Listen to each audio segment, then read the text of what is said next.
Hello and welcome back to the JJ Redick podcast. It's been a while, but I am back and I'm excited to have on Omar Raja today. We talk about the origins of House of Highlights, Fortnite, and why House of Highlights is such a relatable feed. We hope you enjoy.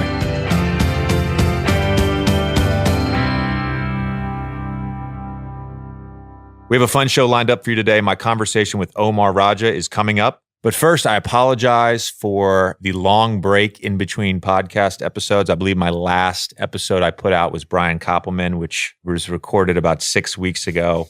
Didn't really have any time to record any episodes during the playoffs, and I've kind of used these last couple weeks since we lost to Boston to decompress and lick my wounds, so to speak. Regarding the Sixers playoff run, if you look at our season in the context of what the expectations were going in, for us to have won 52 games and be a third seed and have home court in the first round and get to the second round of a playoff series and really lose 3 games that were all winnable where we had fourth quarter leads. I think if you look at it in that context, the season itself was a huge success. The problem with that is we feel like we were capable of more. And I think it hurts a little bit more when you lose and you feel like you left something on the table. In this case, I think when the playoffs started, we all had the expectation that we could make a deep run. And whether that meant conference finals or NBA championship, losing in 5 games in the second round does not feel like a deep run in the playoffs. And so we were all disappointed. You know, for me personally, I would think I was extra emotional after that game because of the finality of the season and how sudden it ends, but also because I think I'll play 3 to 5 more years. I don't know how many times I'll be on a team that has a chance to win a championship. You know, I hate to say this, but as you get further along in your career, you start to realize that you're running out of chances. I don't think Ben Simmons and Joel Embiid thought of that when the season ended. But for me, that was my thought. It was like, that was a legit chance. I still don't have a championship. And I don't know how many more chances I will have. That's a scary thought. The fact I didn't win a championship at Duke still bothers me to this day. And if I retire from the NBA without a championship, it will bother me for the next 30 or 40 years. So that's kind of my thoughts on the Sixers season and our playoff run. I have watched a little bit of the conference finals, watched the first half last night of Boston and Cleveland's game 5. I think one initial thought I have on the conference finals were after game 1 in Houston when the Warriors won, and after games 1 and 2 in Boston, when Boston won, everybody on NBA Twitter freaked out and said, we're not going to have a competitive conference finals. And now a week later, we've got a 3-2 series going into game 6 in Cleveland and a 2-2 series. And the Warriors are a little banged up. And really at this point, I think anything could happen. Selfishly, maybe I want to see a non-Cavs Warriors finals. I would love to see Boston and Houston play against each other. You know, for me though, I do sort of have a rooted interest in Chris and the Rockets. I want to see Chris hopefully win a championship. And then with Cleveland, Kyle Korver is a close friend of mine. So I'd love to see him win a championship as well. Last thing I just wanted to say, I've got a bunch of great guests lined up over the next couple weeks. We'll have Michelle Roberts on. We're going to have Donovan Mitchell on from the Utah Jazz in a couple weeks. So the podcast for the next 2 to 3 months may be a little sporadic because of the off season. I'm going to be traveling a little bit, but I promise to get you out some good content this summer and really appreciate, as always, you listening. Without further ado, my conversation with Omar Raja.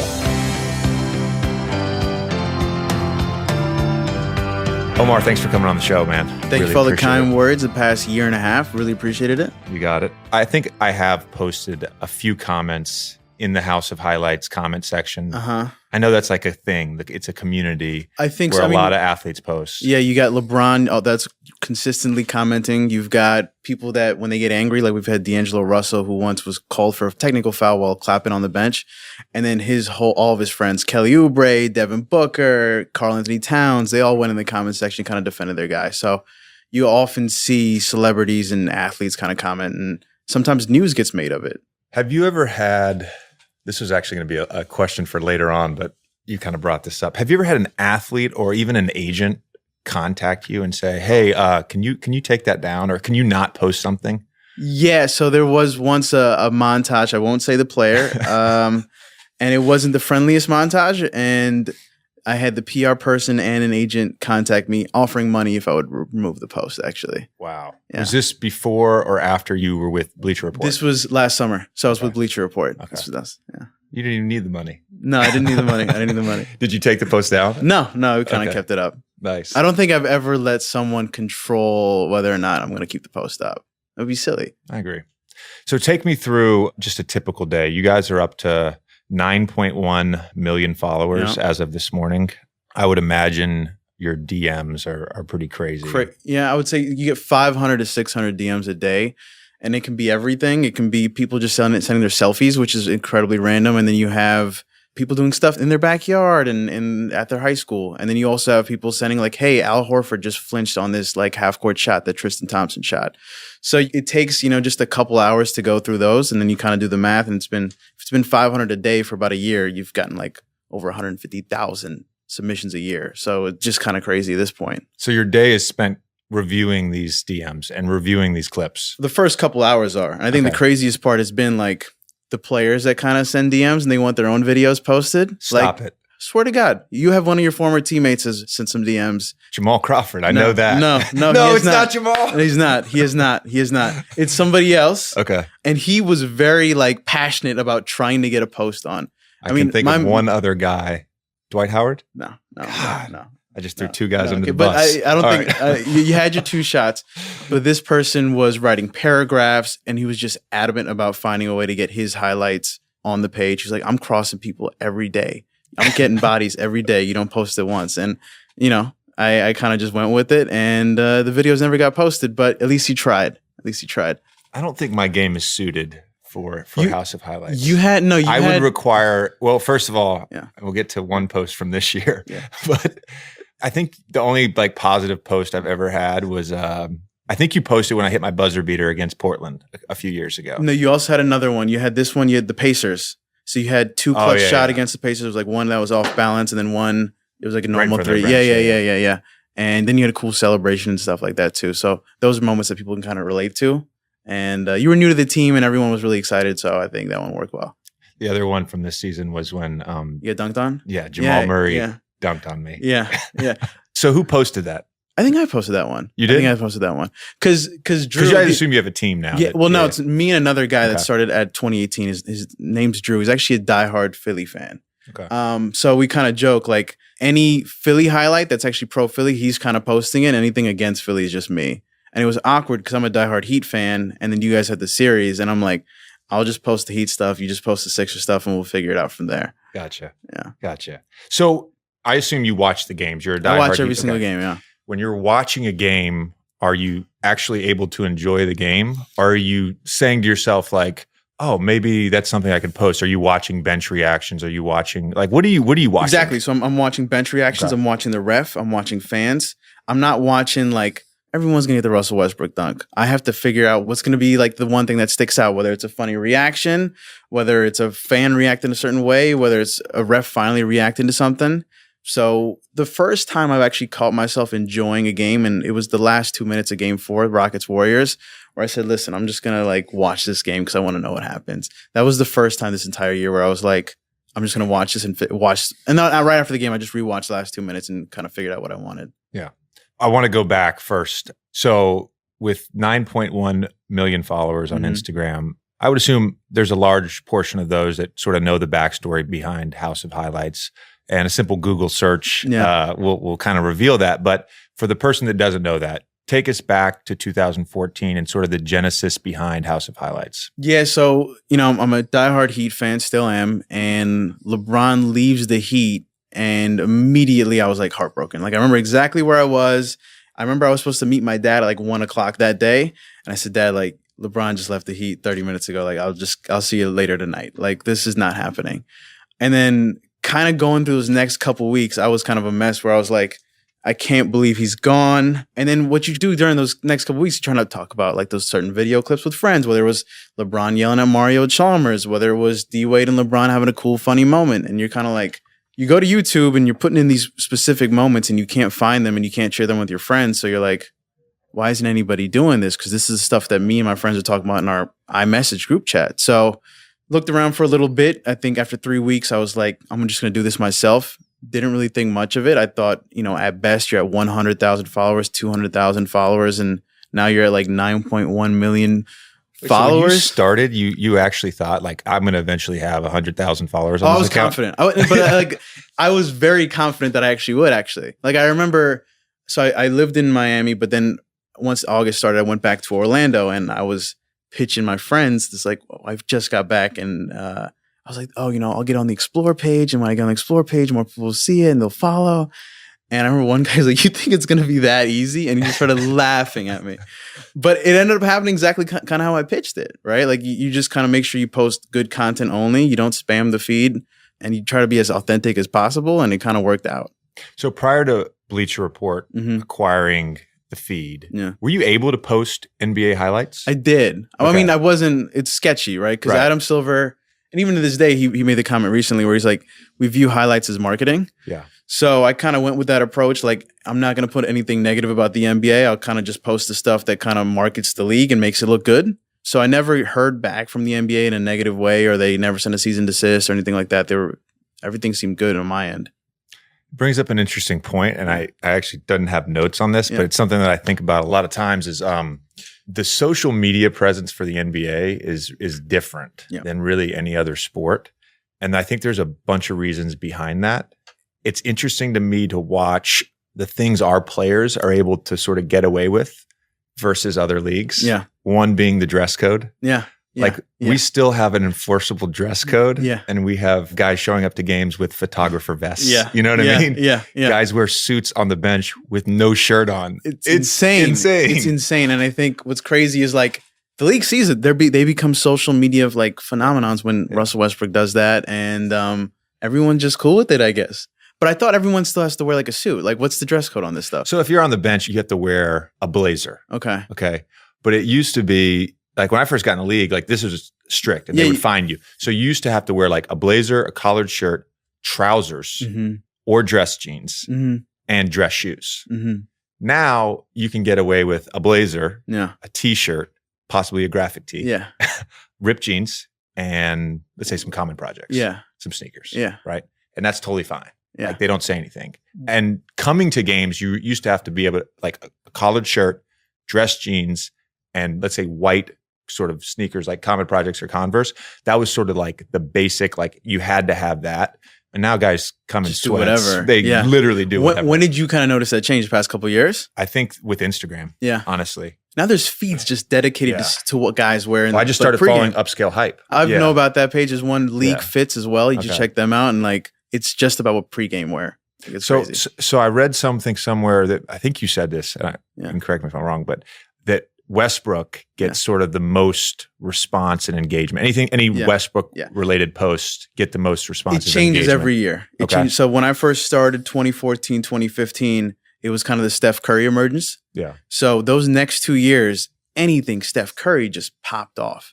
And then what ended up happening was then when KD joined, they became the most hated team in the world. So now everything Warriors does bad. Because if you look at the comments, it's always ugly under a Warriors post. People don't like it. People always say whatever. So then it switched. Because people, when KD left, people felt like, oh, like Westbrook's out there to prove himself and he averages the triple-double. So last year, it was everything Westbrook did well. Then this year, in the beginning of the year when they had PG, Westbrook, and Melo, they were kind of the favorite team. But then what ended up happening is like they weren't living up to expectations. So it kind of changed. So at the end of the year, the Sixers were kind of the favorite in April. Kyrie is the one that kind of really took like Westbrook's spot this year, where, I mean, it felt like anything he did was a big deal. I mean, he posted a video of him putting on a mask and it got 2.5 million views. Like that's all. He literally just puts on a mask and he put mask Kyrie's back. It's just something that just makes absolutely no sense. We'll be right back with Omar, but let's take a quick break to hear from our sponsor.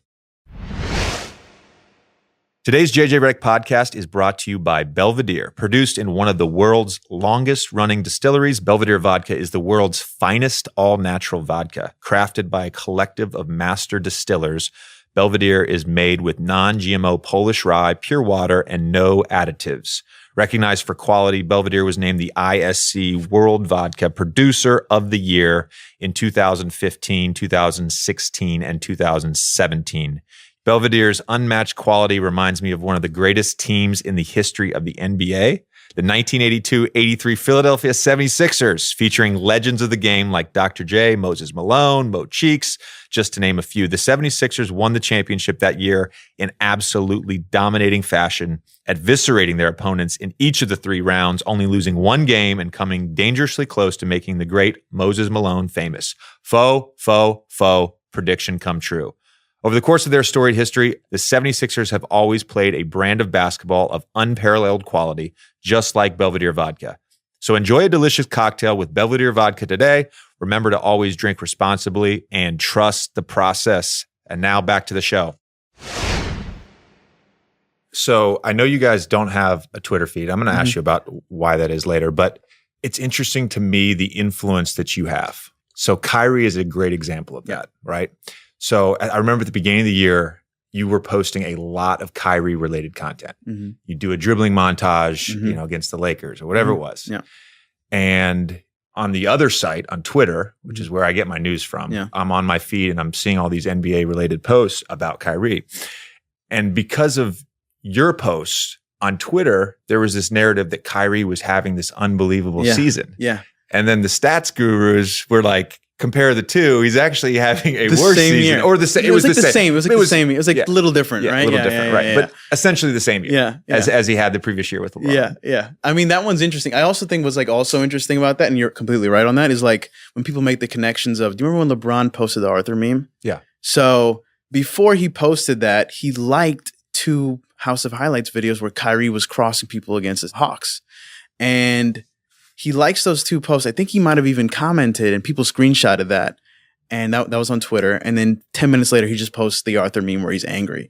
And everyone was like, LeBron logged on Instagram. He saw all the House of Highlights Kyrie posts and the Cavs are doing bad. And he just got angry and he posted the Arthur meme. And I'm like, that connection that people are making now and that influence has just gotten to a whole nother level. It's insane. Yeah. It really is. So going back to the early days, so you were basically putting up user-generated content. Yeah. So this was like, what's the guy's name who posts the impersonations of NBA players? B.A. Yeah. And trick shots and stuff. I remember when I first came across it was a lot of trick shots. It was a lot of submissions too, like just people's doing stuff in their backyard, right? Like even it can be simple stuff like a guy wearing a FedEx uniform in New York and he's playing a pickup game and it just looks ridiculous. So it's like it becomes a viral video. I actually love that video. Yeah, is that a parrot? Yeah, that was a parrot. That was a parrot. So that stuff is kind of taken over. And I think that's what kind of people missed, right? Like, it's weird to think that a guy wearing a FedEx uniform is the thing that's going to go viral. But it is, and because it's just so different and out there. I've read that you've said there was never an aha moment for the feed or for this sort of path that you're on. But I would assume that the Bleacher Report acquisition was a big deal. So you're driving back, I think you're driving back to Orlando to go back for your senior year at UCF, and you're thinking about what you want to do, and you're thinking about doing an internship at Bleacher Report. Oh, no, I was hoping to apply, and I was going to use the House of Highlights page as a reason as to why they should hire me. You just wanted to be hired at that point. I just wanted to be hired. I was just desperate. Like, I was like, I just hope that they pay attention to me because I'm a business major too. And I'm like, I don't know if they're going to like me. They're like, you're a business major. Why do you want to work at Bleacher Report? Right. So on my way back, this is in May, and then a month and a half later, in July 1st, like I get an email from Bleacher Report, like, hey, we're actually interested in talking to you about House of Highlights. So I didn't even apply that yet because I still had like a year left of college. And then we talked for the next 6 months, and there was a deal made in start of 2016. You respond to a lot of the comments, and literally yesterday, you said something along the lines of, this is my dream job. Yeah. And I've seen you make those comments to other, people always reach out. Yeah. Yeah. So I've seen you make those sort of comments. So what was it about Bleacher Report that was a dream job? Well, I was always a fan, right? Okay. So like we talk about Twitter, I had them on Twitter notifications. I had the app.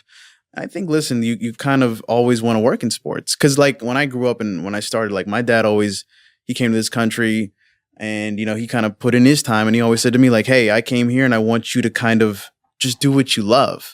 And, you kind of take that and you're like, I don't know if that's honestly going to happen, right? Like you kind of just want to get a job and get paid and go day by day. But, kind of what my dad was preaching was like, do what you love. And it actually ended up happening because I get to work in sports. I get paid to watch NBA games every single day. That's wild. It's insane. It's insane. But like for that reason, like you don't take it for granted. Like I kind of wake up every day trying to like prove myself. Like you can't take it for granted because the second you do, somebody else is going to kind of come and take your shine. So when Bleacher Report made this acquisition, they I don't know the whole details behind it, but they acquired your feed essentially. What was your follower count at that point? Oh, probably like 1.2, 1.3 million. Okay. So in 20 months, you went from that to I think it's 7.6 million. Yeah. And there at one point, I don't know what your growth metrics are right now, but at one point it was like 10 to 12,000 new followers per day. How many followers a day? 10 to 12,000 new followers per day. Yeah, that's accurate. That's accurate. All right. So it's about like 12,000 followers a day. Yeah. Yeah. And then, so Turner obviously has rights. Yeah. Turner owns Bleacher Report. Now they're getting Champions League rights too. Okay. Yeah. So you'll have soccer highlights in August. I think what's also interesting, and maybe like we'll cut this out if I can't say it. Say it. Is leagues reach out now. Like you have the NFL and the MLB and like leagues reach out and the MLS, like they're like, hey, we want our clips posted on House of Highlights. Like send us what you want and we'll try to figure out if we can send it to you and you can post it for free. And like that's kind of the point we've gotten to where like people find the value in House of Highlights and the influence of House of Highlights to be so high that they're willing to kind of just send their stuff because they want to be featured. Do you ever envision a scenario where you can post NFL highlights? Well, one day we were able to, like the NFL has a startup this year called the Check Down. I met the guy that kind of started it, and what's funny is they made the Check Down because they're such big fans of House of Highlights because they felt like it feels like a lot of media companies, they kind of want to have their own House of Highlights at this point. And so with that, they were kind of trying to like not copy, but kind of take some of the ideas from House of Highlights because they thought it was really cool. And they said, hey, we're going to post a bunch of like NFL celebrations, some of the touchdowns, like you can repost us for free. So I kind of just went and took that liberty. The growth is incredible. Mm-hmm. And you said you were hoping to get to 100 or 200,000 followers. Yeah. Was there ever a number that you were like, oh my God, I can't believe I have 1 million or 2 million, whatever it is? No, it was 5. Like 5 million is like when you take the step back and you're like, how in the world did this happen? Like, because then you're also thinking about like all the stuff that goes with it. Like right now, the average video gets 2 million views. So that means if a video gets 1.5 million views, it technically underperformed. That's crazy. If a video gets 1 million views, it underperformed. Like that just makes absolutely no sense at all. The question then is, why is this so popular? By the way, this morning I looked up, you're at 9.1, Westbrook is at 10.4. Yeah. I thought that was fascinating to me. Like he's one of the most popular athletes in the What are you world. Me? Yeah. I'm like at 430,000. I don't You know what's funny is 10-year-old Omar. So I really got into the Heat at another level when we had 04. We had Wade, we had Caron Butler, we had Brian Grant, we had all those guys. And then the next year, Shaq comes. Yeah. So then when you get so into it, you're turning on ESPN every single day. So at that time, I'm like 10 and I turn on ESPN and every single day, JJ Redick breaks Duke record. JJ Redick breaks college record. And I was like, oh my God, this JJ Redick guy is like the best basketball player ever. So like for at least like 6 months, I thought you were like the best you were going to be like the best basketball player to ever play. It's crazy. I'm sure some people have that story. I think about this too. So like my senior year at Duke, it was like a pretty big story. I'm not trying to gas myself. It was a pretty big story. Yeah. And I wonder if it happened now. If it had happened now with social media. You'd have a minimum 1 million followers already. Like if you started your rookie year now. Right. I actually said to Ben Simmons yesterday, I said, my career started 10 years too early. Yeah. Yeah. It's for other reasons too, but whatever. So the thing that I think, and I'm sure you think this as well, but what makes this feed so great is that it's relatable. Yeah. And it's relatable in a lot of different ways. You've said this, and it's kind of the obvious one, is that it makes athletes relatable. And you feel like athletes are just like normal people. Yeah. What's crazy is like Joel Embiid is in the Bahamas, right? And people find it hilarious that he's scared to go down a slide. People find it hilarious that he doesn't know how to swim. People find it hilarious that he's wearing what's the thing called when you put on your life jacket? And he's like, it's all the way on him and he's running into the ocean. You're like, you can just stand. You don't need the life jacket, man. So I think there's a couple of things that it's like, oh, they're just like us, or like, I would love to hang out with that guy for like a day. Yeah. And I think those are the two pillars. Like half of it is like being really good at basketball. And the other half is like, I want to hang out with him, or he just seems cool. The other obvious part, though, of course, is the humor. Yeah. I'm assuming a lot of that comes from you. I don't know if Drew is funny. I don't know. No, Drew is funny. Drew is funny too. He is very funny, yeah. But there's like a underlying level of like cultural relevance with the way you write your captions. Yeah. I think the best example of that is like, and those videos do better than like the average highlight. So like, was it game 4 where LeBron had a crazy dunk, but then J.R. Smith had like a funny reaction to a three. And I put like, when you've been texting her for months and you finally make a move and she says, let's go out. And that video got like 2.5 million views. And like, it's funny to think that something little like that's going to get more views than like a crazy LeBron dunk. Going back to your group message chat with your friends in college from a few years ago, do they ever give you ideas for captions? No, Or all the captions come from you? No, all of them come from me. There's let's go. It's 8,000 posts. There's 3 captions that I've gotten from other people that I've actually like reached out. And this one, like this doesn't count Drew because like it's all mixed up. But like before Drew joined, I think there was 3 times where I've reached out to somebody on Twitter like, hey, I can't beat your caption. Like this is funny. Like, can I use this? And they always say yeah. Yeah. Before we move on, one more break to hear from our sponsor. Today's JJ Redick podcast is brought to you by Dollar Shave Club. As most of you probably know that watch the NBA, I typically have a stubble or some would call a patchy beard during the NBA season. However, a couple times a year, I like to give myself a clean shave, including this past week. I'm recording this with a clean shave. My 2-year-old son likes to rub his face up against my wife's cheek, and he will never do it with me. But the night that I shaved, he gave me a good cheek rub, which was great. And of course, I had to use Dollar Shave Club's products for my shave. Dollar Shave Club delivers everything you need to look, feel, and smell your best. You name it: shampoo, conditioner, body wash, toothpaste, hair gel, even a wipe that'll leave your tush feeling tingly clean. I'm a big fan of their amber and lavender calming body cleanser. I've never smelled anything like it, but all of Dollar Shave Club's products are great and made with top shelf ingredients that won't break your budget. Plus, shipping is free with your membership. And here's a great way to try a bunch of Dollar Shave Club's products. For just $5, you can get their Daily Essentials starter set. It comes with body cleanser, One Wipe Charlie's, their amazing butt wipes, their world-famous shave butter, and their best razor, the 6-blade Executive. Keep the blades coming for a few more bucks a month and add in shampoo, toothpaste, or anything else you need. Check it all out at dollarshaveclub.com/Redick. That's dollarshaveclub.com/REDICK. And now back to my conversation with Omar Raja. Part of the cultural relevance too, I think, is the way you have introduced sort of like timely pop culture references. Mm-hmm. I am 33 with 2 kids. I don't play Fortnite. Yeah. Okay. Yeah. But I know what it is. Okay. Okay. Can you just explain like in the simplest God, form of what it is and why it's so awesome? So Fortnite is a free game. Okay. So if you have an Xbox, PS4, PC, you can play for free. And you get thrown into a map altogether. There's 100 people. And you have a team. You have 3 other people on your team, 4 people total. And your job is just to survive. You're supposed to be the last team standing. You have to pick up guns. This is rough. You have to pick up guns. Wait, so there's 25 teams. There's 25 teams. There's 25 teams. Yep, 25 we got that far. All right. There's a map. Okay. And on the map, there's a storm. So what ends up happening, it's like a circle. The map gets smaller and smaller and smaller. So slowly people get closer and closer and closer, and they all have to kind of fight each other.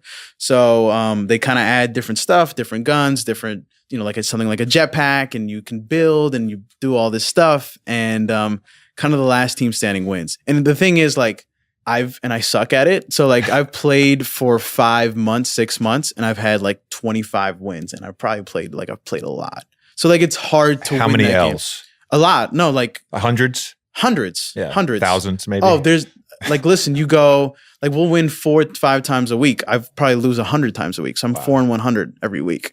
Wow. But those games go by quick for me because I land and then 2 minutes in, I'm dead. And I'm like, all right, I got to go play. Wait, you can only die once? You can only die once. But if you die, you can get revived. But when you're down, you can die too. It's like hard to explain.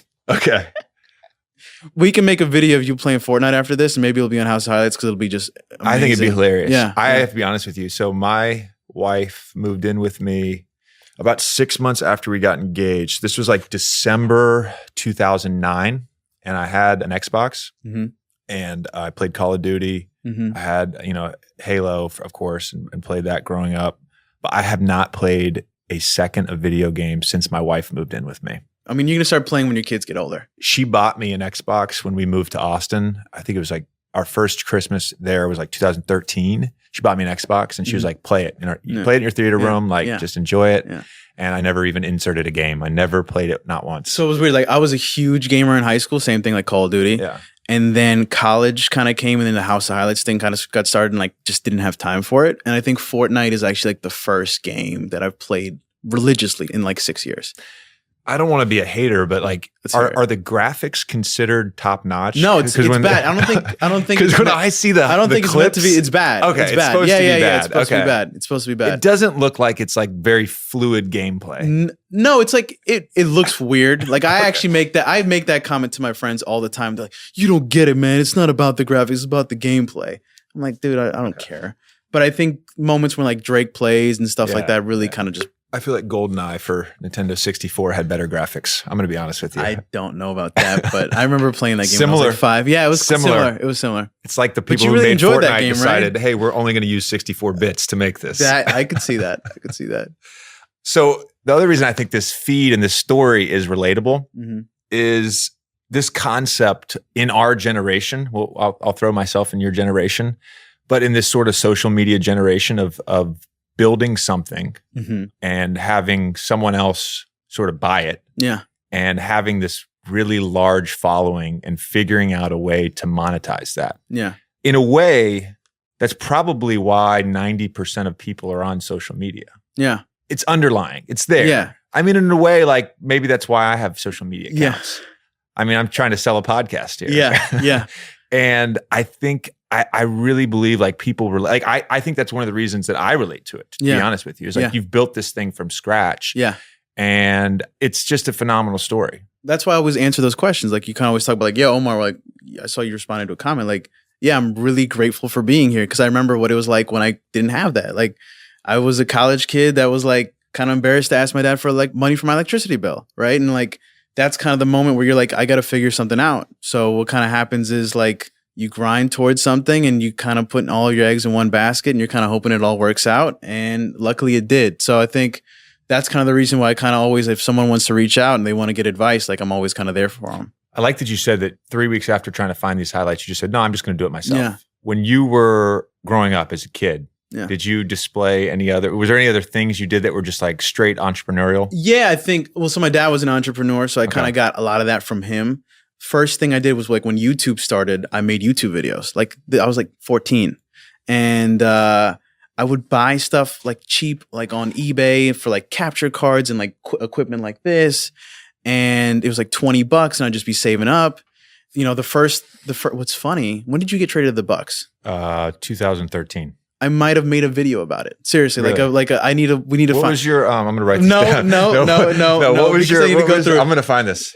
If- Video by, what was It's put in, so you guys can put in HAYDUH on YouTube H-A-Y-D. and Hater? Hada. Like hater. Yeah, Okay. yeah.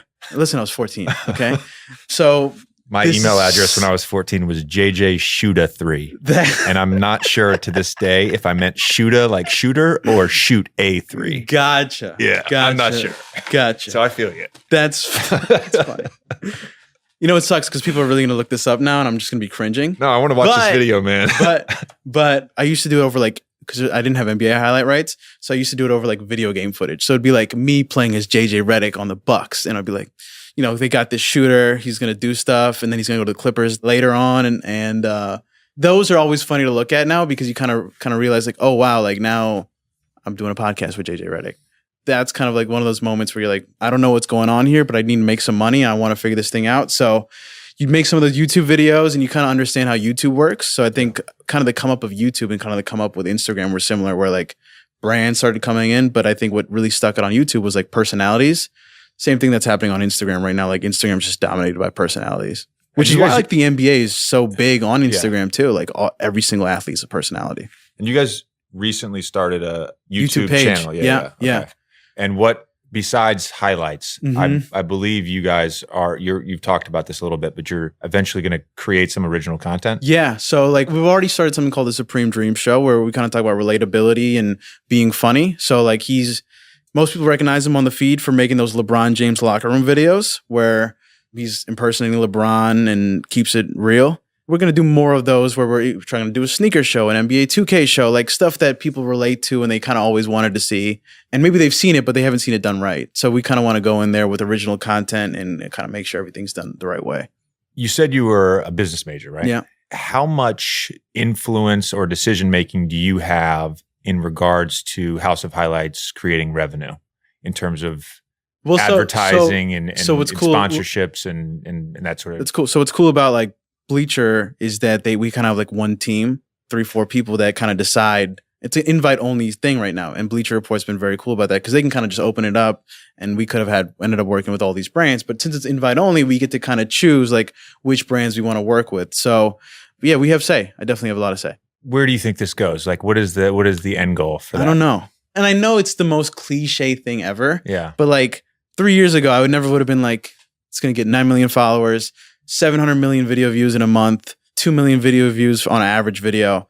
So I don't know. Hopefully like 3-4 years from now, we're at 20 million followers and we're doing a lot of stuff on YouTube. I don't want to just be on Instagram. Obviously, I want Instagram to always kind of be the main thing and kind of the core and the backbone. But I'm hoping that we're doing a lot more stuff at that point. Like events, people are really interested. I think what's interesting about the NBA is that it's like 24/7, 365, kind of taking advantage, kind of like summer basketball and kind of what Chris Brickley did in New York with Hoodie Melo, and then Kevin Durant comes in, LeBron comes in, and Russell Westbrook comes in, Chris Paul comes in, and James Harden comes in, and like all these guys just coming in, and there's so much fascination with like pickup games and how good basketball players really are at basketball. Like I think what's crazy is like I could take you, we could go to the gym right here, and you can make 25 threes in a row, and it would be a viral video. Like I don't think people realize like how good you guys are at basketball. It's always funny to me growing up. And like really like later in high school when I was at Duke, early in my NBA career, and I would be like at a park or like a random gym shooting, and like a random guy would come up to me like, let's play one-on-one. I don't think you can take me off the dribble. And then like 5 minutes later, it would be 11-0. And I'd be like, get the fuck out of here. Like, what? That has to be the most annoying thing. And I think what's crazy to me is like, I feel like I always knew that. Like, I felt like I always knew like Mike Miller can make 73s in a row. Well, like, what do you think your record is? It's 47. 47. Yeah. Like JJ Redick can make 47 threes in a row. And what's crazy is I don't think majority of people like understand how good you guys are at basketball. Like, I think what's crazy is like, if we went to the YMCA, someone would probably go up to you and be like, yeah, I'll definitely score on you today. And I'm like, I think it's not just like shooting from a spot and making a bunch of shots. It's like Aaron Rodgers summed it up perfectly. It's like mastering mechanics in imperfect environments. Yeah. And that really is the challenge of being an NBA player. It's like there's so many things happening all at once. Yeah. And then you've split second got to turn and shoot at the same time with Jaylen Brown contesting your shot and Marcus Smart stunning from the top of the key. And it's like, that to me is like how fast it is mentally. That's what separates us, honestly. You think mentally is like what separated? Oh, no doubt. Yeah. No doubt. I mean, that's also like, so LeBron, for instance, he's to me the greatest player ever. I would say so too. And physically, it's obvious. And we all point to that. Skill-wise, you know, his skill has increased every year. But I said this on Bill's podcast yesterday, like he's the smartest player ever. Yeah. So when you combine all those things, like he is the GOAT. Yeah, no, I think, I mean, that was beautiful.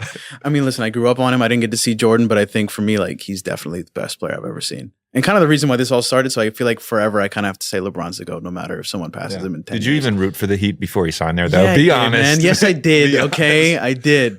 Remember, that's when I said JJ Redick was the best basketball player I feel like ever. you were an Orlando Magic fan. No, I actually hated the Magic. It was like this weird rivalry. Fair enough. My wife went to UCF, by the way. Cool. So I want to see if you can take credit for any of these things in terms of cultural relevancy. Cool. You mentioned Hoodie Melo. We'll start there. Are you going to take credit for that? I think Brickley, so Chris Brickley's a friend of mine, and I would say that he definitely is the main person. I think he would say, though, I helped spread it for sure. Okay. Drive-by dunk challenge. 1,000%, man. 1,000%, man. I still don't quite get that one. Why? I mean, I didn't find any of the videos like, not necessarily, Wow. you weren't making the videos. Okay. I'm saying the videos to me, like, some of it was dangerous. Some of it was disrespectful. I'll be honest with you. Okay. So many, I feel like I'm I don't getting yelled live in at the by my burbs. dad. I don't live in the burbs, but if I saw some kid like dunking on my hoop, man, I would be pissed. I'd run him off my What property. if nothing happens? You're like, oh, okay. Not funny. Okay. The whole concept of it. I just Okay. don't like it. What about the one where it was like if Steph Curry did it and it was like just 30-foot 3-point shots? The Steph Curry challenge. No, it was like if we did Okay. we did one like it was literally called the Okay. Curry Challenge that also started on House of Highlights. Okay, the Running Man challenge. Yeah, that was me too. That was you. Yeah. That one I liked. That one was with the college basketball kids that ended up on Ellen. They sent that video. And I even asked them, like, listen, man, like that was the start of it. Okay. That was kind of like the first point when you realized you could do it. And also like, oh snap, like I did this. Yeah. And so I reached out to them and I was like, am I the first page that posted it? And kind of like started us off. He's like, yeah, that's why I kept sending you videos. I'm like, oh, okay, cool. So that had to be a huge moment then. That's when you had to have realized like, holy shit, I got some juice. Yeah. here. Yeah. But you don't go in like that. Like you kind of go in with the same mentality of like day one. I know it's like cliche, but like you don't want to get caught up in something because you're worried that you might act different or you might start taking things for granted or you'll be full of yourself. So not much I don't go in with that mentality. Can I tell you something? Let's hear it. My favorite trait that a human being can have, and I also think this about leadership as well, it's humility. Yeah. Just please stay humble. Yeah. Okay. You're a humble guy. I appreciate that. You got it, man. I actually posted, I don't even know if I can find it, but I actually posted a Running Man clip. Mm-hmm. I think my son was like maybe a year at the time. Okay. Maybe a year and a half, oldest possibly. And I got incredible engagement. I was about 2 months. Why didn't you send it to House Highlights? I was about 2 months late to the show. That's why you were. Okay. You were. It was already somewhere else. Yeah, it was a 31-year-old dad moment. Gotcha. Know? There was Giannis last year. Do you remember the LeBron? This one was like a mini challenge. I wouldn't even put it in the same like level as Running Man. Do you remember like the LeBron James challenge when everyone was kind of reacting to his like IG stories of him singing? This was when he was like in the weight room. Last summer when he went bald. When he went bald in the weight room. So people would do like impersonations of that. So what was funny is we had Giannis and his brother sending a video of him like doing they did the LeBron James challenge. And I think that one's like what's crazy is the amount of athletes that send stuff in. Like it's just unreal. Do you have guys' cell phone numbers? Yeah. Oh, you do? Okay. Yeah. You're tight with, are these all younger players, I would assume? So younger players are more passionate and they're the ones that want to kind of have they want to do like a little 10-minute interview with me. Like, yeah, how'd you start all this stuff? Right. I think like, when we talk about Hoodie Melo and stuff like that, like, yeah, I've met Melo several times and we've kind of had cool conversations about like, he's very smart, like business wise. So it's kind of cool to get stuff from him, but I'm never biased with it though. Like, yeah, Melo's a friend, but I'm not posting 1,000 Melo videos on House Highlights. It's all fascinating stuff. Omar, I really appreciate the time. This has been a lot of fun. Thank you very much, man. Thank you for having me, JJ. Well, that's it for today's podcast. Thank you for listening. If you like the show, please remember to give us a 5-star rating and a nice review on Apple Podcasts. We're going to have more frequent shows moving into the summer, so please stay subscribed wherever you get your podcast. Until next time, take care.